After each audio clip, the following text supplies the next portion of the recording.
Em falar depois do Juliano é complicado, viu? Aqui, sou Uma sou referência como ele, não, a senhora também, tenho certeza que vai ser incrível, sua apresentação já está aí do seu ladinho, se tiver qualquer dúvida é só me falar, estou disponível para lhe ajudar por aqui, e é isso, o espaço é seu, a palestra é sua e boa apresentação. Obrigada. muito obrigada. Bem, pessoal, apesar de hoje eu não trabalhar mais em terapia intensiva cardiovascular, a minha entrada na terapia intensiva em 2010 foi pela UTI cardiovascular. Trabalhei 3 anos e eu tenho uma paixão por essa área, e uma grande vontade de voltar a trabalhar com esse tipo de paciente. E aí nós vamos falar então da mobilização desses pacientes no pós-operatório. E eu gosto de começar a palestra nesse tema do contrário, do início para o começo. Porque quando a gente quer pensar na mobilização depois da cirurgia, a gente tem que entender que no caso dos pacientes cirúrgicos cardiovasculares, a atuação da fisioterapia, ela não é isolada lá no pós-operatório. Esse paciente ele começa a ser internado desde a sua admissão na unidade hospitalar. Eu trabalhei muito pré-operatório e é uma coisa que faz muita diferença para esse tipo de paciente. E às vezes a gente não tem a qualidade de fazer um atendimento mais tranquilo nessa fase e nem o entendimento da importância de fazer isso. Então, a gente tem que entender que o seu pós-op começa na entrada e na admissão do paciente. No ambiente hospitalar, a gente tem a atuação da fisioterapia desde o pré-operatório, e é muito importante em ambiente hospitalar a gente escolher, geralmente isso é protocolado pelos serviços, uma escala funcional de avaliação, até para você entender o que que era seu paciente antes da cirurgia, o que é esse paciente no pós-op e o que é esse paciente na alta. Particularmente, a gente gosta de trabalhar com escalas de percepção de esforço, então a gente já trabalha a escala de Borg desde o início, no pré-op, para a gente ter noção de qual tipo de paciente a gente está recebendo para a cirurgia. Uma outra coisa muito importante, a gente ter um contato muito próximo com o cirurgião, porque não é todo paciente, antes da cirurgia, que vai poder fazer um acompanhamento com a fisioterapia da parte de um atendimento mesmo. Então, a gente precisa ter esse contato. Esse paciente ele é atendido pela fisioterapia no pré-operatório, na sua admissão na UTI, que é o pós-operatório imediato, durante sua estadia na UTI, que se for um paciente sem complicações cirúrgicas, é um período muito curto. Da alta da terapia intensiva, ninguém vai dar UTI para casa, então esse paciente volta ou para a enfermaria ou para os apartamentos, também faz um acompanhamento conosco. E o que a gente, aqui na minha região, é algo falho, que a gente precisa, é uma brecha profissional, é o acompanhamento ambulatorial, a continuação da reabilitação cardíaca fora das paredes do hospital. E é muito importante que isso seja indicado, seja conversado do fisioterapeuta ao paciente e seus familiares.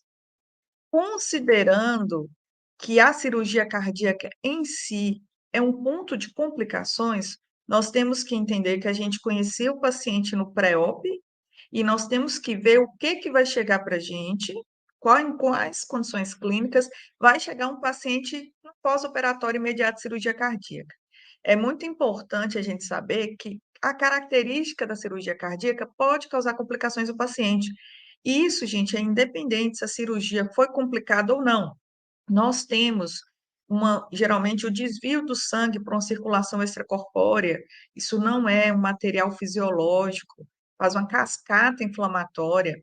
Nós temos redução de volumes pulmonares a níveis importantes para manuseio de forma mais adequada do coração.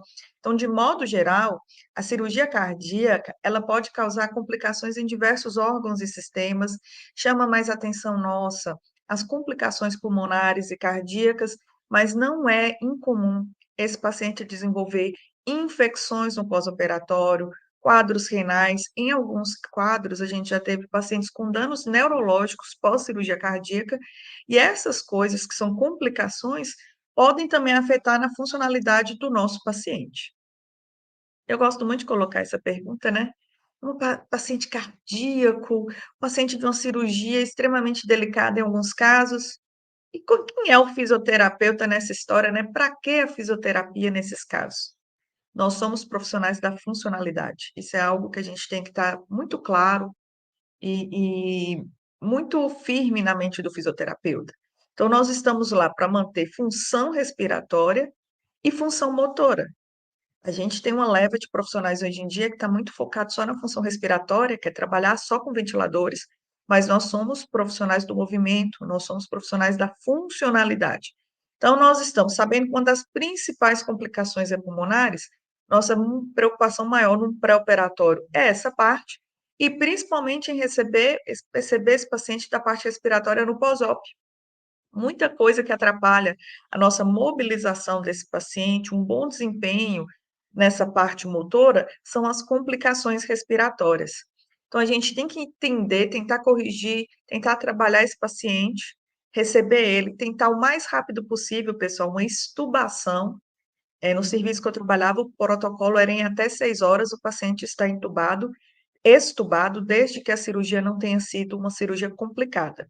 Quanto mais tempo um paciente fica em ventilação mecânica, mais a parte motora, mais a parte de mobilização vai ficar restrita, porque geralmente, no caso de cirurgia cardíaca, aquele paciente que não tem uma extubação rápida, ele teve alguma outra demanda que está exigindo dele um maior tempo de ventilação mecânica. Além disso, a gente tem que saber manejar a ventilação mecânica nesse paciente. Eu trabalho em CTI geral, trabalhei em neo, trabalhei em cardio, são perfis de pacientes diferentes, com demandas diferentes. Tem muita gente que acha que você, por ser da terapia intensiva, porque você é da respiratória, todo paciente é igual. Os pacientes cardiovasculares, eles têm toda uma demanda, toda uma necessidade específica daquela condição. Então, o nosso manuseio da ventilação mecânica também é adequado. O ponto-chave que eu falo para um fisioterapeuta em atendimento cardiovascular, gente, no caso do atendimento hospitalar, é a gente ter protocolos, condutas pré-determinadas e pessoas com bom conhecimento em avaliação e fisiologia, principalmente cardiovascular. Quais são as principais abordagens cirúrgicas cardíacas no adulto? Eu vou dar um enfoque em adulto, porque eu trabalhei na cardiovascular com adultos. A realidade cardíaca de neoped não pertence à minha prática clínica, então eu vou dar um enfoque nessa área. As principais cirurgias que passam pela gente numa UTI adulto são as doenças de artéria aorta, revascularização do miocárdio, as CRVMs, as famosas pontes, situações graves de tamponamento cardíaco, as doenças valvares, que pode ser das estenoses até necessidade de troca valvar, o transplante cardíaco, que é uma troca completa da nossa bomba cardiovascular. E além da gente entender que cada tipo de cirurgia dessa tem sua própria característica e algumas complicações já esperadas para esse tipo de cirurgia, nós temos outras situações que acontecem nesse procedimento que também podem repercutir na funcionalidade do pós-op, que é a circulação extracorpórea. Quanto mais tempo de SEC, geralmente esse paciente tem mais risco de complicações, e o balão intraórtico, que muitas vezes é utilizado no pré-operatório, mas alguns pacientes nós já recebemos de cirurgias cardíacas vindo com o balão. Por que é importante a gente ter ideia que cirurgia que nós estamos recebendo para impacto na funcionalidade? Por exemplo, na cirurgia de revascularização do miocárdio, que a ponte usada, o enxerto vascular usado é da mamária, é comum esses pacientes desenvolverem no pós-op algum grau de derrame pleural. Então, assim, saber qual tipo de cirurgia, saber, no caso das CRVMs, qual tipo de enxerto for utilizado, a gente já fica mais atento a certas situações complicatórias no pós-op desses pacientes. Outras coisas que a gente tem que entender que são aspectos da cirurgia que podem acontecer com a cirurgia e que irão repercutir no pós-op imediato e, consequentemente, na funcionalidade e na minha capacidade de mobilizar esse paciente. É comum nos pacientes de cirurgia cardíaca, principalmente se essa for uma cirurgia complicada, se for uma cirurgia longa, a gente ter algumas alterações consequentes dessa cirurgia. É comum a gente ter diminuição do número de atividades de macrófagos, que é um fator que favorece demais quadros infecciosos. Inibição da clearance mucociliar, são pacientes que podem desenvolver a presença de quantidade de secreção brônquica pós-op, aumento de permeabilidade, são pacientes que podem fazer edema agudo, que podem ter alterações da vascularidade pulmonar, inibição de liberação de surfactante, que favorece áreas de atelectasia nesse pulmão, aumento da enzima oxidonitrose sintaxe, aumento da sensibilidade da vasculatura pulmonar como um todo, e essas alterações, elas começam geralmente a partir do momento da indução anestésica, o posicionamento do tubo, e essa é uma cirurgia, como o coração, ele está em região de mediastino, ele está entre os dois pulmões, a gente tem uma redução de volume corrente durante a cirurgia, uma redução muito considerável dos volumes pulmonares, da alteração do movimento diafragmático, e isso são características da cirurgia cardíaca que favorece demais atelectasias, hipoxemia durante o procedimento cirúrgico, e nos pós-op, pós-op, em alguns estudos, a gente começa a perceber, né, totalmente perceptível, redução da contração da musculatura diafragmática, principalmente se você faz essa avaliação no pré-operatório do seu paciente e irá acompanhar ele no pós-op. Que a gente tem uma foto, né, de uma parte aí da circulação extracorpórea, não são todas as cirurgias cardíacas que utilizam, a gente vem caminhando para um perfil de cirurgias cardíacas menos invasivas, mas ela ainda é uma realidade em muitos locais. Aqui na minha cidade se opera cirurgias cardíacas com o uso de SEC. Então, é uma máquina que você substitui por um determinado momento pela cirurgia, né? A função de coração, de bombeamento, de oxigenação para uma máquina. Essa máquina, ela tem vários tubos, esses tubos simulam que seriam, né, gente, nossas artérias e veias, só que esse é um material inerte. Isso não é um material igual ao nosso, né, não é o mesmo tecido, não é a mesma coisa.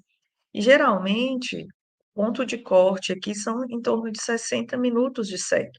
Mais tempo que isso em SEC, a gente fica mais atento a possíveis complicações do pós-operatório. Há uma chance muito grande de formação de cascatas inflamatórias que vão reagir após o retorno desse sangue ao corpo do paciente. Então, pacientes, geralmente, ele vem da sala de cirurgia com uma folha de cirurgia. No hospital que eu trabalhava era pregado no leito o tempo de SEC, tipo de cirurgia e quaisquer complicações que tivesse, para a gente já ter uma relação de possíveis complicações no pós-operatório imediato desse paciente. Geralmente, lesões mais graves, como eu já disse, estão relacionadas ao tempo de SEC, ao tempo de perfusão. Ela sozinha pode causar danos, mas a gente fica mais atento se é um paciente mais grave, se é um paciente mais velho, com mais lesões, porque isso vai aumentando o potencial de complicações.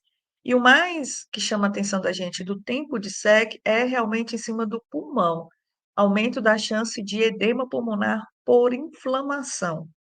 Parece uma coisa meio louca, né, gente? Eu já escutei de aluno meu que não faz sentido. Uma máquina que foi feita para ajudar, a própria máquina tem possibilidade de complicações? Infelizmente tem. Infelizmente tem. Então, a gente tem que ficar muito atento a pacientes com tempo aumentado de SEC, né?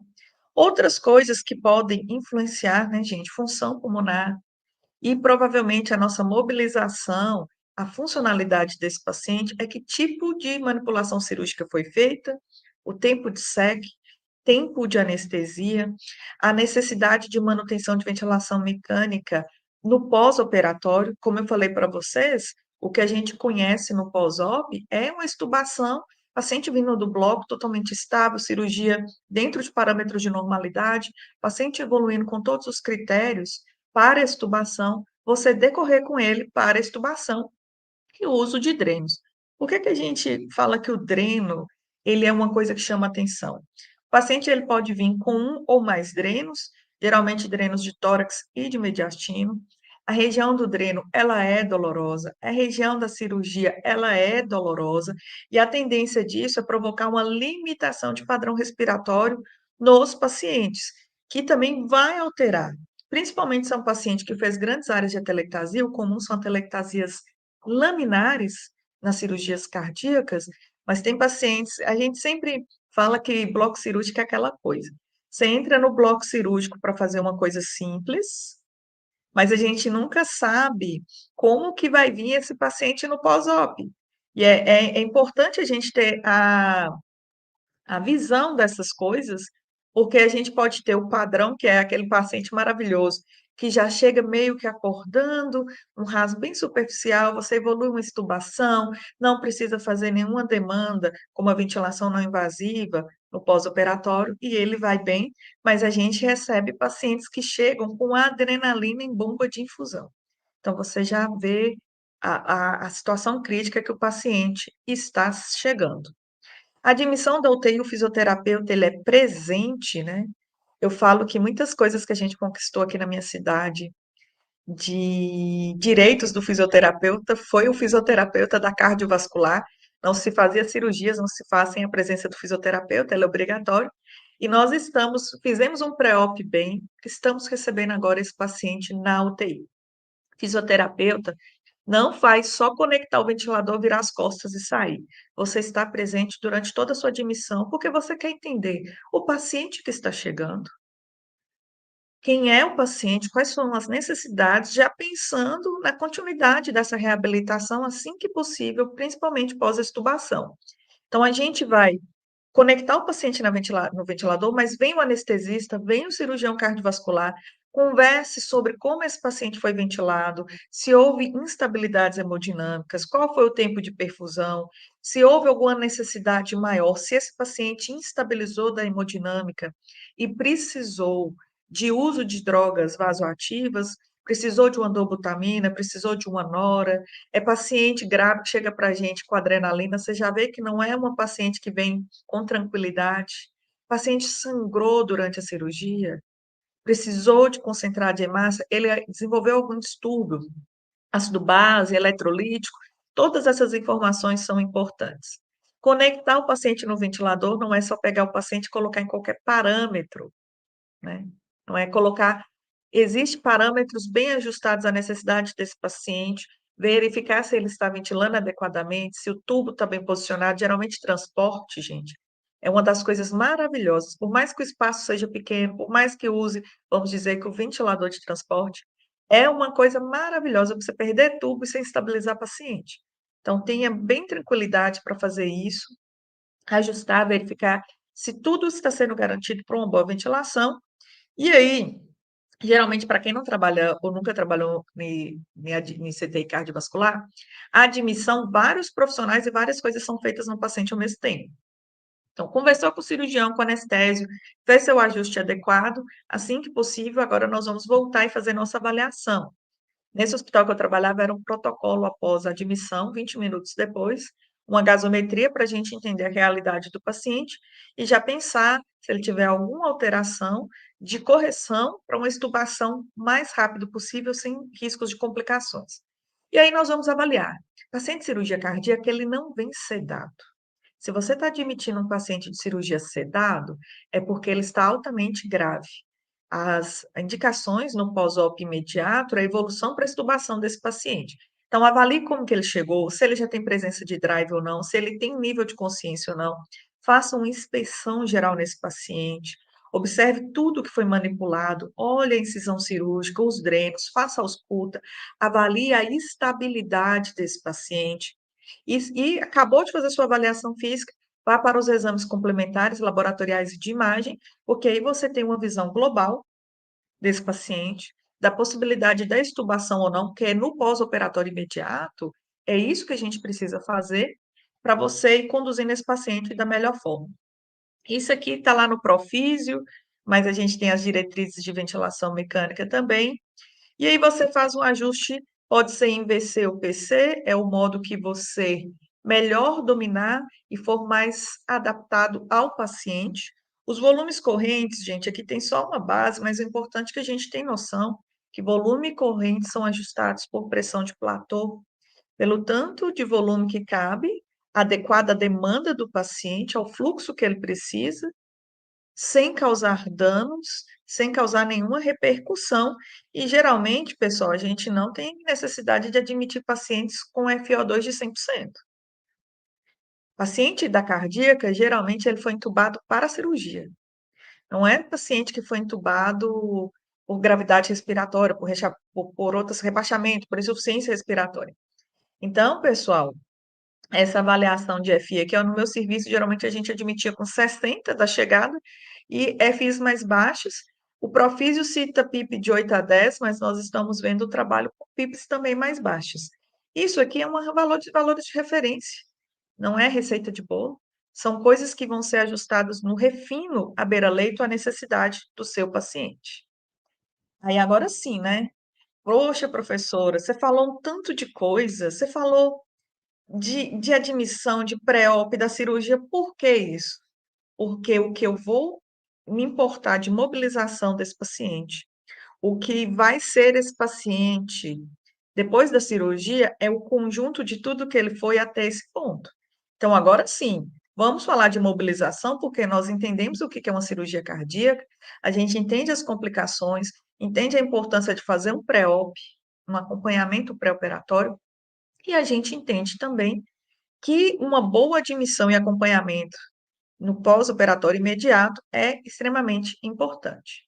Hoje em dia, a mobilização precoce é um tema que eu falo que é até batido, mas por mais que é batido, o óbvio ainda precisa ser falado, pessoal. Por incrível que pareça, em muitos hospitais, em muitos setores, trabalhar a parte motora, principalmente pacientes críticos, pacientes cardiovasculares, parece ainda um mito. E o que a gente sabe é que o fisioterapeuta, ele é a chave disso aqui. Eu não vejo profissional nenhum brigando pela mobilização precoce, que é uma coisa só nossa. A gente vê, eu falo pelo meu perfil, né? A gente vê muita discussão. Fulano mexeu no meu ventilador e tal, mas e a mobilização precoce? Eu nunca vi fisioterapeuta falando que teve problema, que chegou lá e outro profissional estava mobilizando. Mas eu sei que muito fisioterapeuta não realiza isso aqui. Então, a gente entende que no âmbito cardiovascular, a reabilitação cardiovascular, e hoje a gente conhece metabólica, Chico vai falar para vocês aí mais tarde, da hipertensão arterial, nós não atuamos só quando o problema, uma doença, uma cirurgia já está prescrita, um outro mecanismo, como um marca-passo foi passado, a gente tem atuação em todas as condições que alteram a nossa saúde cardiovascular. Então, a gente mobiliza esse paciente desde a da fase hospitalar e principalmente, que eu acho que é uma coisa que tem que ficar claro, no pós-operatório. Tem muita família que não tem consciência disso, tem muito paciente que não tem consciência que o nosso atendimento respiratório, que o nosso atendimento motor, que nosso atendimento cardiovascular, ele se estende por fora do hospital. Aqui, pessoal, eu coloquei só para vocês terem ideia, mas o ideal é que a gente tenha em mente que quais os procedimentos vão ser realizados, o que eu posso fazer ou não, vai depender do que eu tenho de recurso, de como está no meu paciente e o mais importante, pessoal, aquilo que o profissional é seguro em fazer. Eu coloquei aqui em questão de dias, só para vocês entenderem que primeiro dia pós-operatório não é para o paciente ficar deitado. Primeiro dia pós-operatório, não é para o paciente ficar lá imóvel. Você já pode sentar esse paciente com a cabeceira mais elevada, você pode fazer exercícios respiratórios e expansivos, você pode fazer exercícios de mobilização e circulatórios, que é extremamente importante. Existe um risco de eventos tromboembolíticos, desculpa, pessoal. Essa aí vai por falha nossa nesses pacientes. Então, você pode fazer exercícios. O que que vai dizer que o que eu posso escolher ou não? A estabilidade hemodinâmica do meu paciente, as condições que eu tenho e o que é possível de fazer. Então, não existe receita de bolo, mas é muito importante a gente ter ideia que a mobilização desses pacientes, ela é praticamente, a gente salva o dia da cirurgia, no outro, esse paciente ele já tem que ser abordado. Você já pode sentar um paciente no leito no segundo dia, você pode deambular no terceiro dia de cirurgia, e aqui essas siglas é observando os sinais vitais e tendo uma escala de percepção de esforço, como a de Borg, como seus parâmetros para você saber até onde você pode ir com esse paciente. Você pode realizar cinésio, você pode usar o círculo ergômetro, inclusive existem muitos trabalhos de círculo ergômetro, Hoje a gente tem a realidade virtual como um dispositivo a favor para várias manobras, tanto de eletroestimulação, círculo ergômetro, para dar um conforto e maior disposição ao paciente na realização das atividades. E o que que eu quis colocar aqui, quando eu deixo à disposição essas observações de dias? É que é um paciente que vai ser diferente de outros pacientes críticos. Eu vou colocar aqui para vocês na sequência aqui, o que que a diretriz de pacientes críticos de mobilização fala. Mobilização a partir do terceiro dia de internação cardíaca, a gente não espera isso não. Até porque quanto mais, eh, ativo tiver esse paciente, quanto mais independente, mais as perdas funcionais que ele teve em relação à cirurgia serão minimizadas. Menos tempo esse paciente fica no hospital, mais rápido é sua alta. E a gente, quando fala em ambiente hospitalar, a gente quer um paciente que permaneça com a gente não é muito bom na hospitalidade. Eu brinco com isso com meus pacientes. A gente quer que o paciente fique o menor tempo possível na equipe. Você não quer um paciente da cardíaca, igual já aconteceu com a gente, deu infecção, mediastinite, tórax abriu, tórax instável, 6 meses dentro de um UTI. Não. A gente quer aquele paciente que, no máximo, 3 dias, tchau e benção, mais uns 2, 3 na enfermaria, tchau e benção, se casa. A gente sabe que quanto menos tempo o paciente ficar, também diminui seus riscos de infecção. E a mobilização, a capacidade de retornar à funcionalidade, de movimentar, de mexer esse paciente, pessoal. Se a gente usar uns termos bem leigos aqui, que eu não sei se tem qual perfil, né, de profissionais que nós temos aqui, mas o mexer o paciente é extremamente importante. A movimentação, um trabalho respiratório e o trabalho motor. E aí é em relação às coisas que eu tenho, que eu sei e que a gente tem condição de fazer. Ai, mas eu não tenho círculo ergômetro, eu não tenho realidade virtual, mas você tem mão, tem uma bola, sabe, eu vejo muito assim, a gente lógico, que a gente poderia trabalhar somente com coisas altamente tecnológicas, mas nós podemos fazer o bem feito com o simples, desde que se tenha à disposição conhecimento e saiba o que está fazendo. E às vezes eu escuto, por exemplo, em uma das instituições a gente tem um círculo ergômetro que eu trabalho. Ah, mas circulargômetro é uma modinha nova, circulargômetro é uma coisa que a gente ainda vai demorar. A gente tem estudos igual esse aqui, ó, do Critical Care, de 2009. Tem estudos até mais para frente. Esse estudo aqui ele é maravilhoso, porque ele mostra o efeito do ganho da função de melhora cardiorrespiratória nos pacientes mobilizados usando o círculo ergômetro como mecanismo de atividade aeróbica.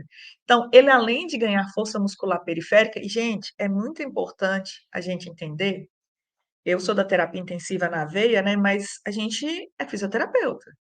Então é muito importante eu saber, eu trabalho com músculos, que o ganho de força muscular periférica, ela reflete na musculatura expiratória, no diafragma. Não tem diafragma forte de um paciente geral, generalizado, fraco. Então, a gente tem que trabalhar a força muscular geral do paciente, total. Então, o círculo ergômetro, ele é extremamente válido, porque você usa ele tanto para membros superiores, quanto para membros inferiores. Nós temos equipamentos atuais muito viáveis para utilizar no fortalecimento, no treinamento da musculatura inspiratória, né. Então eu não vou entrar em coisas polêmicas, que eu ia falar aqui do Respiron e Voldyne, mas enfim, existem outros aparelhos, né, que a gente pode usar, Power Brief, a gente tem eu os o gente, o nome falhou agora, que meu sonho de ter ele. O KH5, eu queria ter esses aparelhos, porque quanto mais tecnologia, melhor, mas nós podemos trabalhar o nosso paciente com o que nós temos. Outra coisa que eu estou apaixonada, o Darlan é uma referência muito grande, que é a realidade virtual, e como um mecanismo de facilitar outras terapias, então é você usar os óculos de realidade virtual, alguns lugares são capacetes, para você conseguir uma maior resistência do paciente. Então, tem estudos que mostram que você põe o paciente no circoergômetro, com 10 minutos ele quer parar. Na realidade virtual, o tempo de permanência, de sustentação, de resistência, a outras terapias é totalmente aumentada e a gente vê uma melhor adaptação. Ai, professora, realidade virtual é caro. O óculos que não precisa de celular nem nada, o óculos pronto, ele é R$ 3.000. É caro? Depende do que você considera caro. Mas existem óculos de realidade virtual que aí você precisa de um celular para você conectar aqui na frente que custam R$ 50. Eu acho que muito problema da gente mobilizar o paciente vai da nossa falta de conhecimento, da nossa falta de boa vontade ou de sobrecarga em atendimentos. Mas tem como fazer o bem feito com coisas simples. Eu gosto, toda vez que eu falo de mobilização precoce, não só específica, que é um tema específico voltado para a cirurgia cardíaca, a gente tem sempre como fazer algo bem feito, mesmo ele sendo simples, mesmo eu não tendo recursos, mesmo eu tendo uma cadeira, uma escadinha e a cama do paciente. Você basta se comprometer com o atendimento do seu paciente. A gente tem que ficar atento a algumas coisas que podem ser consideradas restrição. Há uns anos atrás, eu vou falar bem na época mesmo que eu fiz pós, né, que eu não fiz residência, eu fiz foi pós. Lá no túnel do tempo, 2009, 2010, existia assim muita, eu falo, são os mitos que não poderia mexer. Ah, o paciente está com sonda, o paciente está com dreno, está com catéter. Não é limitante à mobilização precoce.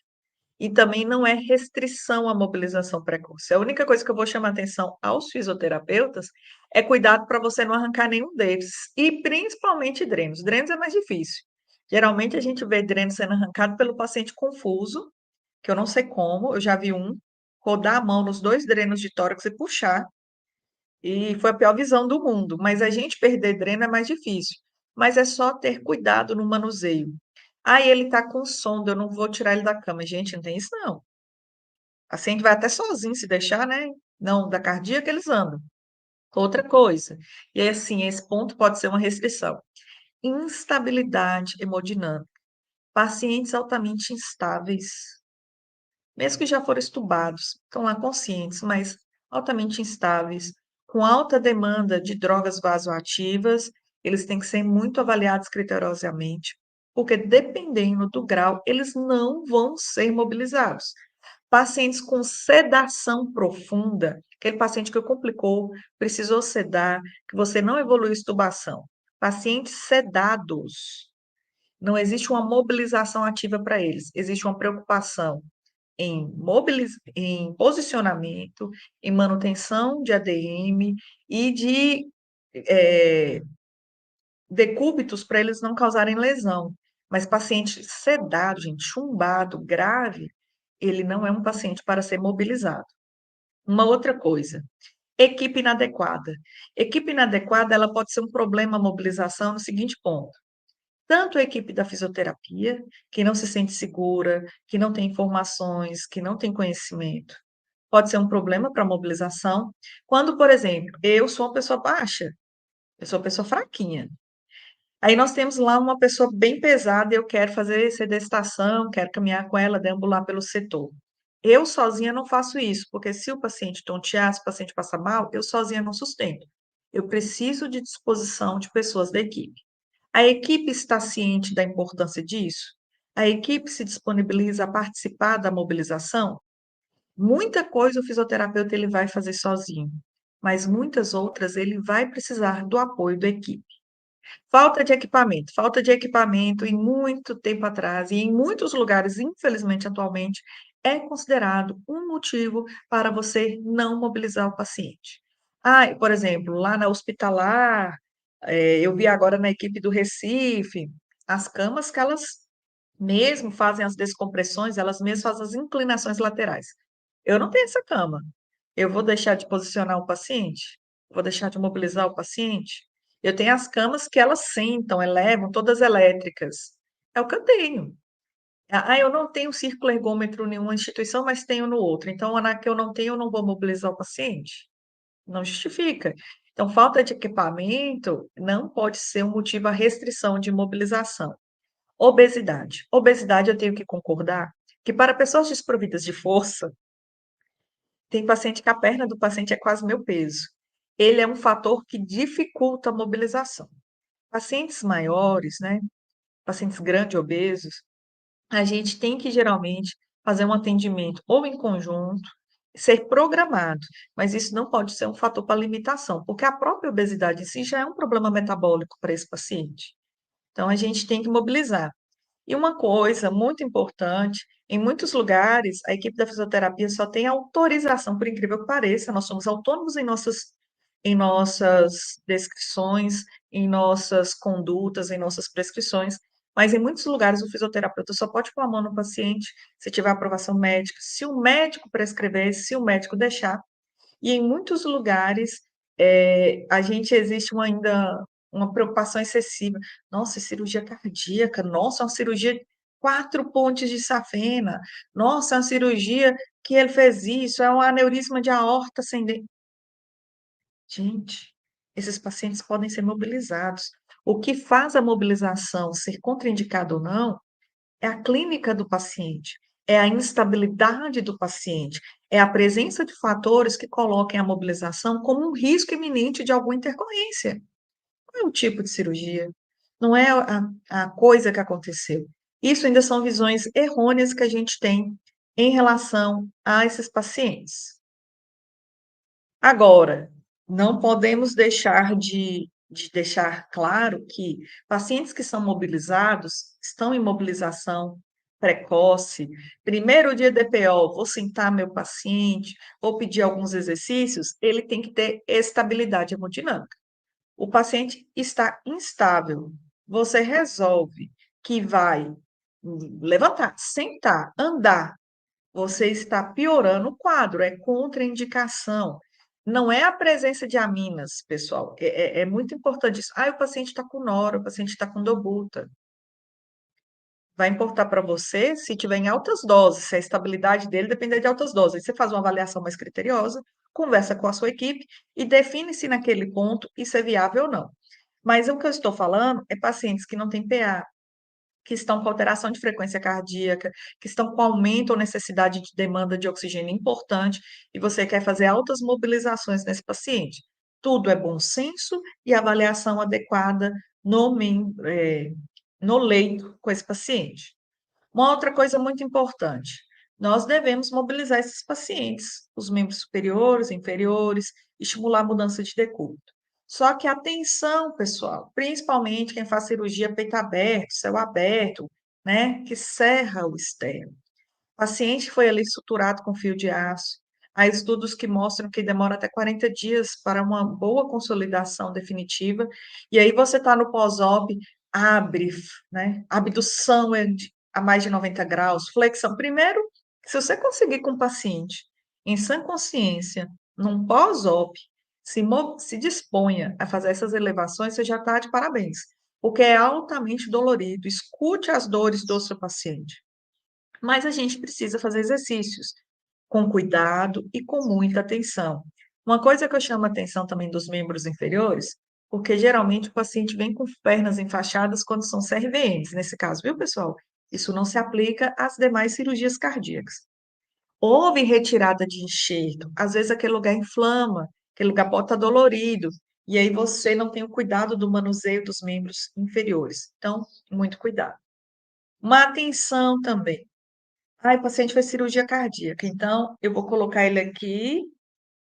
É só um instantinho que você levanta do braço, só 5 vezes, e você vai fazer isso de hoje até sua alta no CTI. Você vai fazer isso de hoje até a sua casa. Você vai para sua casa, você não vai fazer nada. A nossa mobilização, o nosso atendimento funcional do paciente, ele deve ser progressivo. E a mobilização, ela deve ser diária, sempre a partir do primeiro dia do pós-operatório. Então, pessoal, você não evolui seu paciente se ele realmente não tiver condições, mas ele tem que ser avaliado, tem que ser decidido e progredido da parte de exercícios, tanto respiratórios quanto motores.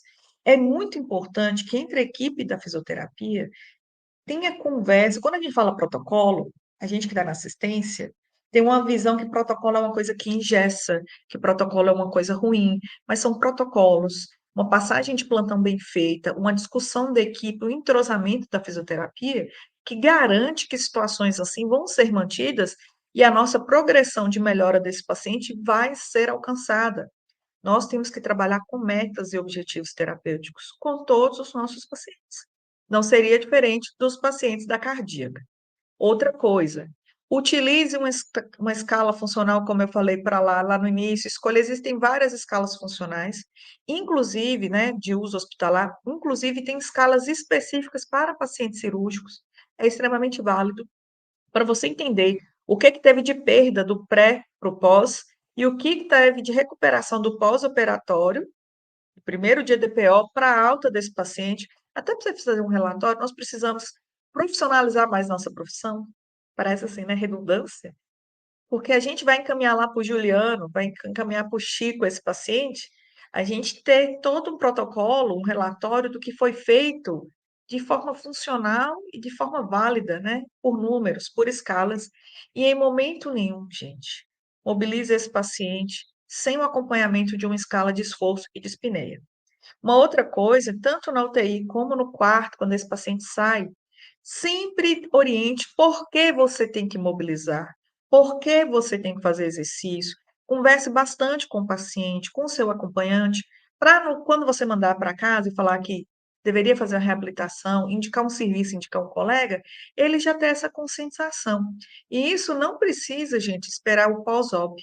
Lá no pré-operatório, que você estiver atendendo esse paciente, você já pode ter essas conversas e essas abordagens ao nosso paciente. Eu considerando aqui, para você ver como que é diferente, é importante a gente ter a citação. Eu falei para vocês que no primeiro dia de DPO a gente pode mobilizar o paciente. Se a gente pegar as diretrizes brasileiras de mobilização precoce, que é de 2019, que inclusive muitos hospitais, ao invés de seguirem o que a gente tem de reabilitação cardiovascular, costumam seguir esse material, a gente vai ver aqui que quem é o candidato à mobilização precoce? Adultos maior que 18 anos, internados em UTI clínica ou cirúrgica por pelo menos 72 horas. Ou seja, eu vou fazer ventilação, eu vou fazer, desculpa, eu vou fazer mobilização se ele tiver pelo menos 3 dias aqui com a gente. Cardíaca não tem isso não, viu, pessoal? Geralmente, terceiro, quarto dia, no máximo, esse paciente já está recebendo alta da nossa UTI. Assim, aí ele coloca, né, pacientes cooperativos e vai colocando outras observações que são relacionadas a sinais vitais e avaliação clínica desse paciente. Eu acredito que essa questão, e aí tudo é bom senso, isso aqui é um documento válido das diretrizes. Hoje a gente vem percebendo que quanto mais precoce, e literalmente precoce, de mais cedo, quanto mais rápido possível, for capaz de mobilizar um paciente, melhor são os ganhos, melhor a manutenção, menor tempo de internação e alta esse paciente terá. Então, eu quero só chamar a atenção, que eu já fui em lugares para fazer montagem de serviço, que a referência era isso, então eles não mobilizavam pacientes no pós-operatório de cirurgia cardíaca, porque eles não tinham 3 dias de internação dentro da instituição. Outra coisa que eu gosto de falar quando a gente vai falar em mobilização de paciente precoce na UTI, isso aqui, gente, se aplica a qualquer paciente, não só cardíaco, a gente precisa ter estratégias.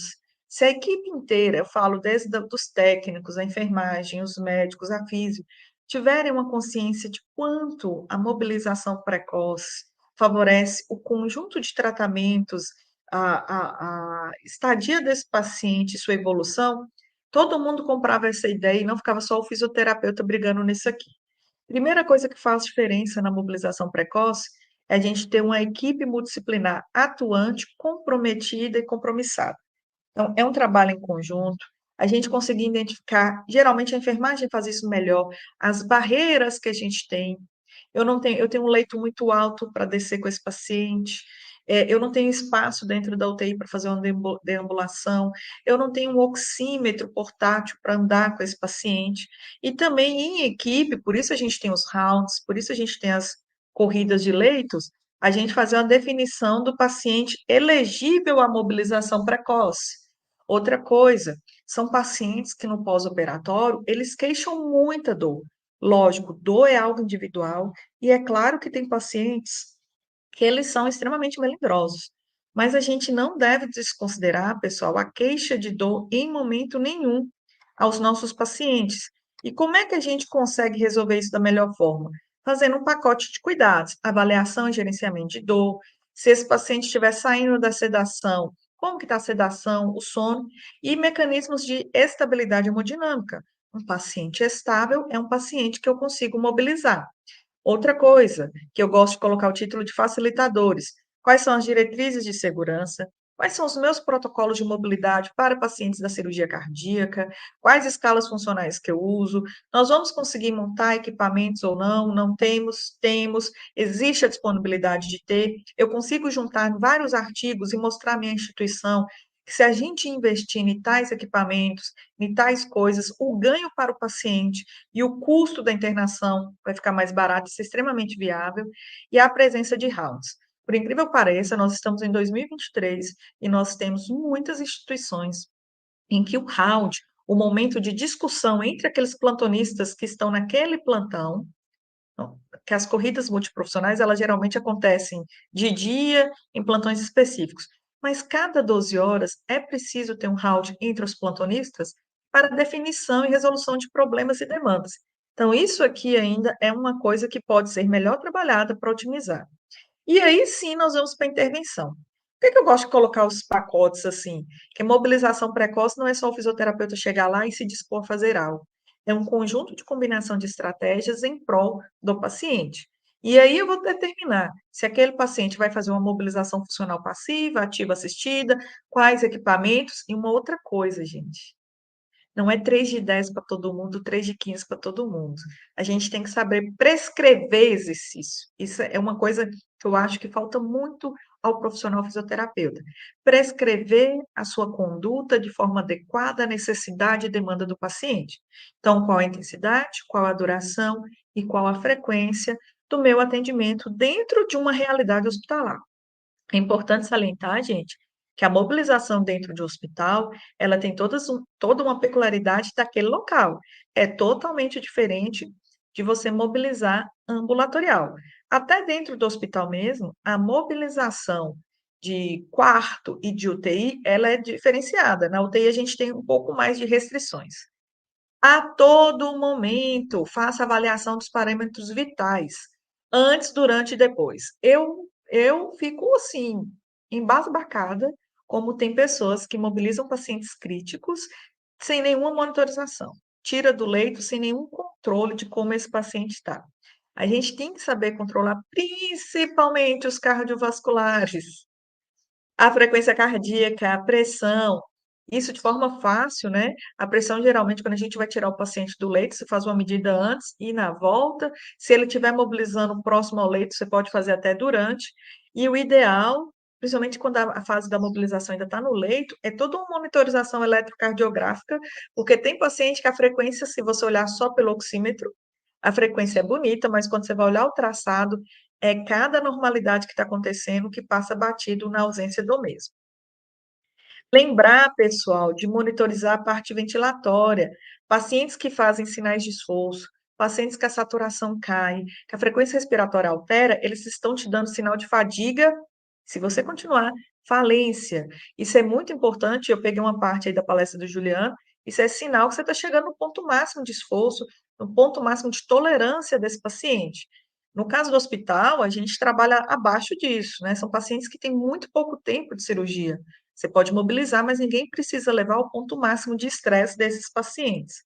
Muito importante observar e quantificar a dor nesses pacientes. Geralmente, a queixa maior de dor é na parte da cirurgia, alguns assumem até posição compensatórias, não façam expansão pulmonar direito, e alguns exercícios de membro superior eles queixam. Mas aprenda a ouvir e ver seu paciente. Outra coisa, vou chamar atenção nesse ponto aqui. A gente teve uma colega que ela pegava no pré-operatório, a gente tinha geralmente no hospital que eu trabalhava de 10 a 15 pacientes no pré-operatório da cardíaca esperando cirurgia. Ela sentava todo mundo junto e fazia meio, sabe aqueles aulão de praça que vai o professor de educação física fazer um fit dance e hidroginástica? E todo mundo não é assim. Atenda seu paciente na individualidade que ele precisa. Ah, professora, mas aqui no hospital eu tenho que atender 6 pacientes de uma vez. Então, muito cuidado com o que você decide que você vai fazer. porque pacientes cardiovasculares, pacientes críticos, eles não foram feitos para ser atendidos de comboio. Eles precisam de um acompanhamento mais próximo, de um atendimento mais de perto, para você perceber os primeiros sinais de falência ou de inatividade desses pacientes. E aqui, professora, de onde é que você tirou isso? Das diretrizes de mobilização precoce, aquele documento, ele cita, né, todos os pontos cardiovasculares e respiratórios para a gente servir de referência, né? Frequência respiratória, tem que ter um parâmetro de normalidade, a cardíaca, a oxigenação, tudo para você mobilizar com segurança. Então, posso mobilizar os pacientes? Posso. Todo mundo que vai mobilizar? Depende. Você precisa mobilizar ele dentro de uma faixa de segurança, dentro de uma faixa que te dá conforto em realizar isso. E na prática, não é? O que eu tenho de mobilização precoce na prática? A gente geralmente percebe muita resistência do paciente, principalmente no primeiro dia. E mesmo que o paciente tenha feito um pré-operatório com você, o medo, a dor, tem paciente que acha que vai abrir a cirurgia, então ele pode muito ficar medroso e você ter uma certa dificuldade de realizar mobilização precoce. E aí, pessoal, eu peço aos profissionais paciência. Nós somos profissionais. Nós sabemos por que devemos mobilizar, nós entendemos todo o quadro clínico, o paciente é leigo. Ele não tem obrigação, principalmente num pós-operatório. Tem hora que o paciente acorda no pós-operatório mais doido que a capa do Batman, ele não lembra nem quem é ele. Então, tenha paciência, não briga, não imponha. A gente tem que conseguir a confiança, a gente tem que conseguir fazer as coisas dentro do que é aquele momento clínico, respeitando a dignidade do nosso paciente. E aí, o que eu falo que a fisioterapia é uma coisa, apesar de não existir por lei, obrigatoriedade da gente fora da UTI, isso é um absurdo, né? Mas são as regras do jogo. O fisioterapeuta ele deveria estar desde lá da porta de entrada, desde o pronto-socorro, na urgência e emergência, e dar mais importância, principalmente nesses pacientes da cirurgia cardíaca, na fase hospitalar. Um paciente que ele é bem atendido no pré e no pós-operatório, de forma correta, de forma realmente responsável, ele vai ter uma redução importantíssima de todos os efeitos esperados de uma passagem de hospital sem mobilização. Ele vai ter redução dos efeitos de um repouso prolongado. O paciente que operou, gente, eu brinco com meus pacientes quando eu recebo eles no pós-operatório, você já passou pela revisão da lataria, fez aí uma recalchutagem e agora é bola para frente. Vamos voltar a mobilizar, vamos voltar a uma vida normal dentro das condições que o paciente permita. Isso vai aumentar a autoconfiança dele, reduz o tempo de internação, os custos, melhora a função desse paciente, melhora todos os ganhos, todas as pioras que ele tinha, principalmente de qualidade de vida, a tendência pós-cirurgia cardíaca nos casos mais graves, é de restabelecimento dessas situações. E a gente não pode esquecer que a atividade física, ela é uma intervenção segura. A mobilização precoce, ela era segura, desde que você saiba o que está fazendo, qual é o ponto crítico do seu paciente, o que é que você está fazendo de forma progressiva, é atender esse paciente todo dia, num paciente restrito ao leito, na cama, para sedestação, ortostatismo, transferência, deambulação, e devolver esse paciente para a vida que segue, para a vida que ele tem a partir desse ponto cirúrgico.